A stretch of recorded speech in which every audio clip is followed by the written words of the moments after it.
Welcome বন্ধুরা, আমি বানাচ্ছি পাস্তা রেসিপি।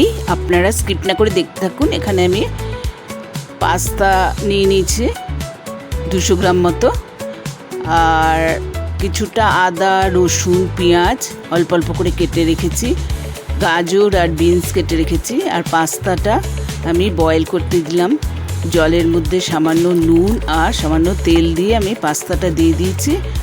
ওটা বয়েল হচ্ছে। এরপরে কড়াইয়ে আমি সামান্য তেল দিয়ে একটা ডিম ভেজে তুলে নিচ্ছি। আপনারা দেখুন আমি কীভাবে বানাচ্ছি, অবশ্যই আপনারা এইভাবে করে খেয়ে দেখবেন। এরপরে ডিম ভাজা তুলে নিয়ে আবার কড়াইয়ে আমি সামান্য তেল দিলাম, দিয়ে রসুন কুচি, আদা কুচি, পেঁয়াজ কুচি সব ওর মধ্যে দিয়ে দিলাম, দিয়ে আমি ভাজছি। এখানে আমার পাস্তা বয়েল হয়ে গেছে দেখতে পাচ্ছেন, আর ডিম ভাজাও হয়ে গেছে।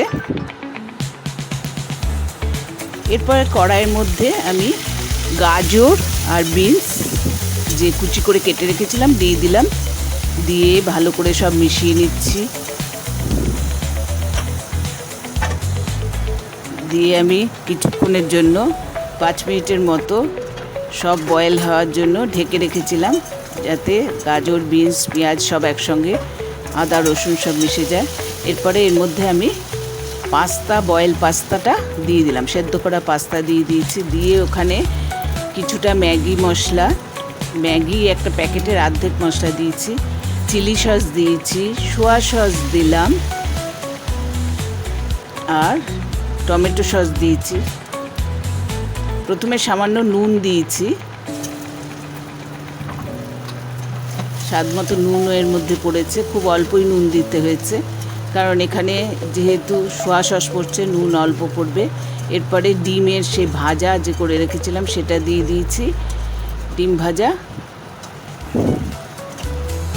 দিয়ে আমি সব ভালো করে মিশিয়ে দিচ্ছি। এরপরে এর মধ্যে মেয়োনিজ দিয়ে দিলাম, সামান্য মেয়োনিজ দিয়ে মিশিয়ে দিলে খুব টেস্টি হয় খেতে। আপনারা অবশ্যই সাবস্ক্রাইব করবেন আর বেল আইকনে ক্লিক করবেন, তাহলে নতুন নতুন রান্নার নোটিফিকেশন আপনাদের কাছে পৌঁছে যাবে। লাইক শেয়ার করবেন। আমার পাস্তা রেসিপি তৈরি হয়ে গেছে।